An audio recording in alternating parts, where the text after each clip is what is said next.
अस्सलाम वालेकुम and welcome. आज हम देखेंगे oxidation of cumene. Oxidation of cumene क्यों करते हैं? फिनोल की प्रिपरेशन के लिए। बल्कि फिनोल की जो कमर्शियल प्रिपरेशन है वो होती ही क्यूमीन की ऑक्सीडेशन की वजह से। और इसकी वजह क्या है कि इसके रिज़ल्ट में एक बहुत ही इंपॉर्टेंट बाई प्रोडक्ट बनता है, जो कि बाई प्रोडक्ट भी इंपॉर्टेंट होता है और जो एक्चुअल प्रोडक्ट है वो भी इंपॉर्टेंट होता है। इसीलिए हम यही मेथड इम्प्लाई करते हैं। तो स्टार्ट करते हैं कि ऑक्सीडेशन ऑफ क्यूमीन कैसे होती है। सबसे पहले तो हमें पता होना चाहिए क्यूमीन क्या होती है। क्यूमीन होती है, ये हमारे पास बेंजीन रिंग है और उसके ऊपर एक 3 कार्बन की चेन लगी हुई है, जिसके सेकंड कार्बन के साथ बेंजीन का कार्बन अटैच है। यानी ये जो प्रोपाइल ग्रुप है उसके सेकंड कार्बन के साथ बेंजीन का कार्बन अटैच है। इस कंपाउंड को हम कहते हैं क्यूमीन। अब ये क्यूमीन बनती कैसे है? ये हमारे पास प्रोपीन है। इसमें हाइड्रोजन अटैच होगा। यहाँ पे जो कार्बन है इसमें ये है CH2 और ये है CH। अब आपको पता होना चाहिए कि ये हाइड्रोजन यहाँ इस कार्बन पे अटैच क्यों हुआ है, क्योंकि एक तो सेकेंडरी कार्बोकेटाइन ज़्यादा स्टेबल होता है और दूसरी वजह ये है मार्कोनिकॉव्स रूल। मार्कोनिकॉव्स रूल क्या है कि जो कार्बन जिस पे हाइड्रोजन पहले ही ज़्यादा होंगे वहीं पे तीसरी भी या दूसरी या जो भी हाइड्रोजन है वो उसी के साथ आके अटैच होगी, क्योंकि यहाँ पे ये फर्स्ट कार्बन के साथ हाइड्रोजन ज़्यादा है तो इसीलिए यहीं पे आके हाइड्रोजन नेक्स्ट अटैच होगी। उसके बाद बेंजीन के साथ ये जो इलेक्ट्रोफिलिक सब्स्टिट्यूशन होती है उसी के थ्रू ये अटैक करेगा इस कार्बन पे। अटैक के रिज़ल्ट में ये कार्बन जो सी है इस कार्बन के साथ अटैच हो जाएगी और उसके बाद हाइड्रोजन एक रिलीज़ होगी, जिसके बाद हमारे पास क्यूमीन बन जाएगी। ये क्यूमीन बन गई। अब होनी है इसकी ऑक्सीडेशन। इस ऑक्सीडेशन के क्यूमीन के ऑक्सीडेशन के बेसिकली 3 स्टेप्स हैं। पहला स्टेप तो है प्रिपरेशन ऑफ क्यूमीन, उसके बाद है ऑक्सीडेशन और उसके बाद है डीकम्पोजिशन। तो अब हम सेकेंड स्टेप पे हैं जो कि है ऑक्सीडेशन। अब इसके बाद क्या होगा, ये जो क्यूमीन है इसके पास जो कार्बन बेंजीन रिंग के साथ अटैच है वो कौन सा है? CH है। ये हमारे पास एक अल्काइल रेडिकल है, अल्काइल फ्री रेडिकल।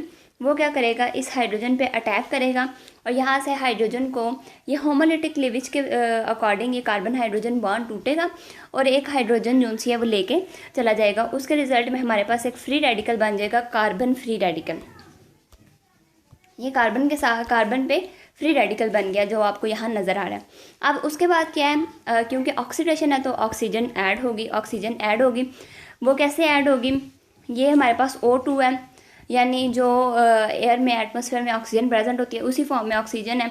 वो क्या करेगी, इस कार्बन पे अटैक करेगी, ये बॉन्ड बन जाएगा और ये जो फ्री रेडिकल था ये इस ऑक्सीजन पे शिफ्ट हो जाएगा।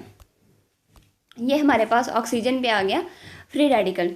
अब उसके बाद क्या होगा, एक तो अल्काइल फ्री रेडिकल ने ये इनिशिएशन करवा दी, लेकिन उसके बाद जो प्रोपोगेशन है वो कैसे होगी? ये जो हमारे पास ऑक्सीजन वाला फ्री रेडिकल बना है यही इसको क्यूमीन पे अटैक कर करके इस किस्म के कंपाउंड्स बनाएगा। जैसे ये ऑक्सीजन है, ये ऑक्सीजन ने इस CH, यहाँ पे CH है, ये हाइड्रोजन, ये मैंने यहाँ पे लिखा हुआ है, ये हाइड्रोजन इस हाइड्रोजन पे अटैक करेगा, ये जो सा कार्बन फ्री रेडिकल बन गया और उसके बाद ऑक्सीजन के ऊपर फ्री रेडिकल ख़त्म हो गया और वहाँ पे OH से यानी OH अपनी नॉर्मल जो फॉर्म है स्टेट है उसमें वापस आ गया, उसकी वैलेंसी पूरी हो गई, वो फ्री रेडिकल उस पर से ख़त्म हो गया। ये हमारे पास जो कंपाउंड बना ये ऑक्सीडाइज्ड कंपाउंड है। अगर हम क्यूमीन की ऑक्सीडेशन करें, ये क्यूमीन है इसकी ऑक्सीडेशन करें तो हमारे पास एक्चुअल प्रोडक्ट ये बन गया और ये बीच में फिनोमिना था कि कैसे बना। उसके बाद है लास्ट स्टेप है डीकम्पोजिशन। डीकम्पोजिशन कैसे होगी? ये हमारे पास जो लास्ट पे कंपाउंड बना था वो क्या करेगा, वो एक हाइड्रोजन ग्रैब करेगा। ये वाला जो ऑक्सीजन है जो रेड में मैंने शो किया हुआ है वो एक हाइड्रोजन ग्रैब करेगा और बना देगा OH2 और ऑक्सीजन पे पॉजिटिव चार्ज आ जाएगा क्योंकि इसकी वैलेंसी यहाँ पे 3 हो गई है। तो उसके बाद क्या होगा, उसके बाद ये वाटर रिमूव हो जाएगा। वाटर रिमूव कैसे होगा? ये जो बॉन्ड है, ये वाली जो कार्बन कार्बन बॉन्ड है ये ऑक्सीजन पे अटैक करेगी, ये जो ऑक्सीजन ऑक्सीजन बॉन्ड है वो ब्रेक हो जाएगा और यहाँ से वाटर रिलीज़ हो जाएगा -H2O।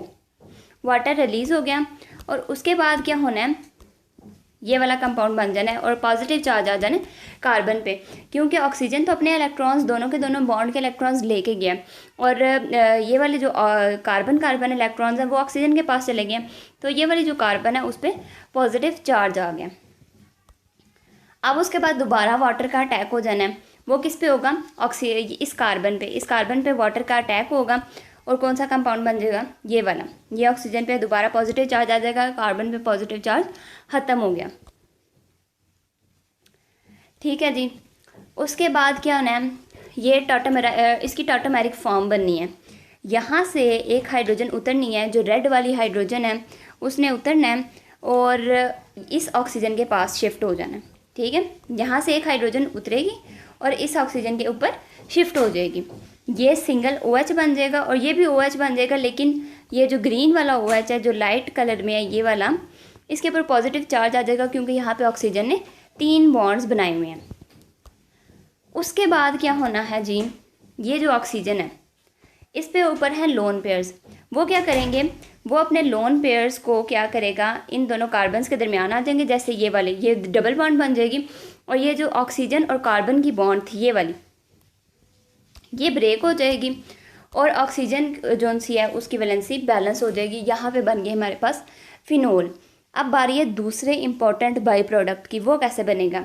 ये OH पॉजिटिव है, ऑक्सीजन के ऊपर जो पॉजिटिव चार्ज है वो कैसे ख़त्म होगा, यहाँ से एक हाइड्रोजन रिमूव हो जाएगी। हाइड्रोजन के रिमूव होने से ऑक्सीजन की वैलेंसी बैलेंस हो जाएगी, ऑक्सीजन के 2 बॉन्ड्स पूरे हो जाएंगे और ये बन गए हमारे पास एसीटोन। एसीटोन भी एक इम्पॉर्टेंट प्रोडक्ट है, जो कि हमारे पास जितनी फिनोल बनती है उतना ही एसीटोन बनता है, तो इसीलिए हम इस प्रोसेस को कमर्शियली यूज़ करते हैं।